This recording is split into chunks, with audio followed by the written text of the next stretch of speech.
Aujourd'hui, la décharge radioactive a disparu sous la végétation et Jules Rameau a du mal à en cerner les contours. À peu près de l'arbre à peut-être 20 ou 30 mètres ici, jusque là-bas au chemin. Au total, les déchets sont enfouis sur 12 hectares de terrain. Quelques années plus tard, la commune a même créé un parcours de santé sur ce site. Depuis peu, il a été démantelé. Là, il y avait des agrès où les gens font leurs petits exercices et ils faisaient le tour du terrain. D'accord. Le tour du terrain radioactif. Donc il y avait un parcours Vita où les gens étaient censés, disons, se mettre en forme. On peut dire qu'ici, il y a eu un travail de désinformation, non-information, où on a essayé de faire une démonstration, en fait. Démontrer que ça, finalement, bon, c'est pas si dangereux que ça, finalement. Bien caché dans la nature, vous voyez. Maintenant, c'est très écologique.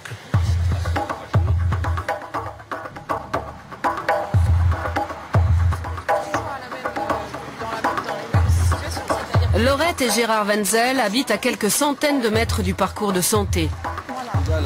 Pendant des années, ils s'y sont promenés jusqu'à ce qu'ils découvrent que le site était radioactif. Nous les y avons emmenés et là, surprise, Areva a fait installer un grillage quelques jours avant notre venue. Il y a des barrières, elles ont été installées quand? Et ben voilà, il y a 15 jours. Ça vient d'être fini.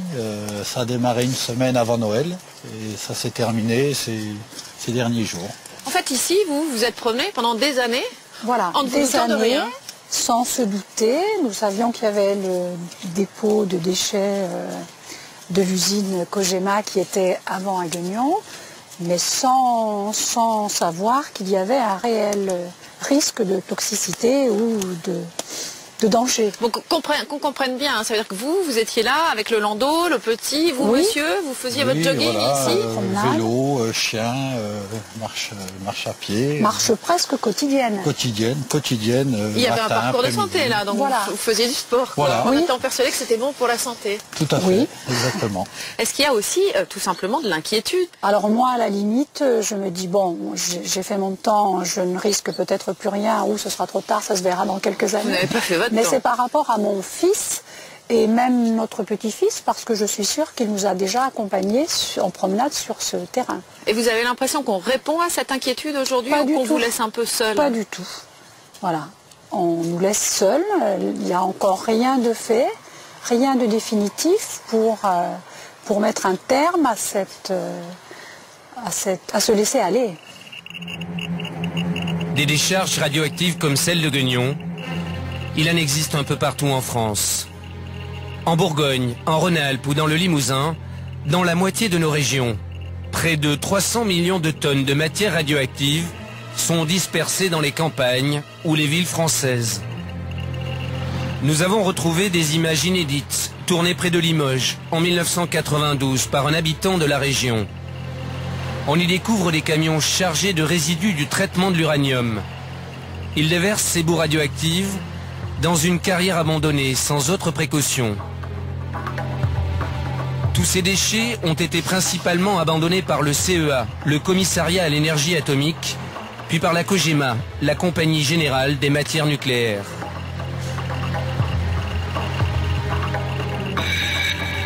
De 1946 à 2001, ces deux entreprises contrôlées par l'État ont exploité 210 mines d'uranium sur le territoire français. Pendant 55 ans, elles ont fourni le combustible nécessaire pour alimenter nos centrales nucléaires et fabriquer nos bombes atomiques. Pour cette physicienne nucléaire réputée, le CEA et la COGEMA se sont crus tout permis. Ils travaillaient dans leur esprit pour la nation, puisqu'ils s'occupaient de la bombe, ils s'occupaient de faire le développement nucléaire. Et donc, clairement, ils étaient dépositaires du futur du pays. Et avec ça, ils arrivaient partout en roulant les mécaniques. Ils travaillaient pour la patrie, donc tout le monde devait s'incliner. Cet ingénieur spécialiste de la radioprotection a travaillé pour le Commissariat à l'énergie atomique. Il est pourtant critique. le commissariat à l'énergie atomique puis l'industriel, ça a été des instruments au service de l'État. Donc l'État est aussi responsable. L'État est d'abord responsable de la santé de milliers de mineurs qui ont extrait, à ciel ouvert ou dans les entrailles de la terre, le minerai d'uranium jusqu'au début des années 2000. Responsable aussi des conditions de travail des ouvriers qui ont transformé dans les usines ce minerai en poudre d'uranium. Dans le Cantal, jusqu'au milieu des années 80, une usine a produit la poudre d'uranium qui sert de combustible à nos centrales nucléaires. Jean-Jacques Mesure est soudeur. Il a travaillé dans l'usine de Saint-Pierre, au contact direct de l'uranate. Cette poudre jaune, ce concentré d'uranium. Il y en avait plus ou moins partout, c'était quand même assez volatile, donc nous quand on déposait des vieilles tuyauteries, n'importe quoi, il y en avait dessus. Et bien sûr, on n'avait pas de masque, on n'avait rien. Bon. Mais j'ai vu pire que ça. J'ai vu des trucs aussi que bon, des fois on faisait le poste, on arrivait à 5 h du matin, il y avait, comment dirais-je, un tapis où c'est que l'uranate, ils appelaient ça l'uranate, donc qui arrivait dessus, ça s'est coulé, et à la sortie de ce tapis, ça s'était bouché. On arrivait, tout ça, oh, ça déborde, ça déborde. Les gars, oh, ils regardaient, il y avait un tas comme ça sur les passerelles. Et bien comment on faisait? Et ça c'était de l'uranium? Ah, oui, c'était de l'uranium, de l'uranate, oui. Et bien, qu'est-ce qui se passait? C'était un coup de lance à incendie, et puis terminé. C'était lavé, ça coulait à travers les passerelles, ça tombait par terre. À 150 km de là, en Haute-Vienne, une quarantaine de mines d'uranium ont été exploitées jusqu'au milieu des années 90. Pendant 14 ans, cet homme a travaillé dans l'une d'entre elles. Avant qu'il ne perde l'usage de la parole, la CRIRAD a recueilli son témoignage il y a 4 ans.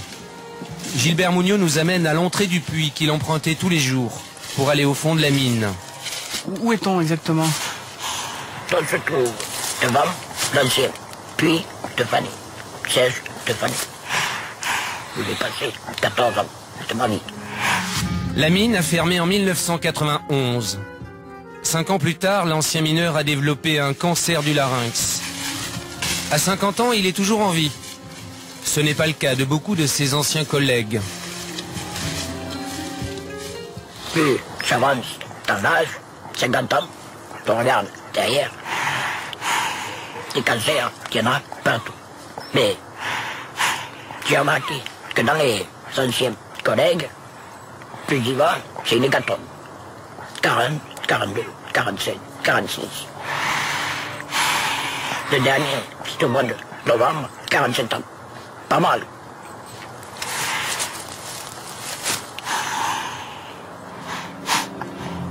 On fait une pause?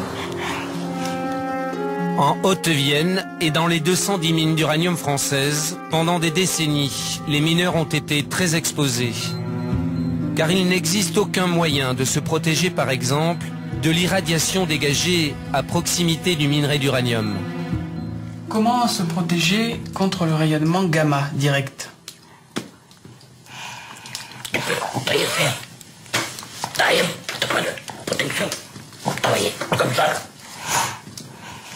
Il t'aurait fallu 20 cm de plomb. Tu le traîner. Est-ce que vous avez un suivi sanitaire, vous? J'ai quitté le 6 septembre 91. J'ai été fiable. J'ai fini. J'ai plus le perfort de la Cogema.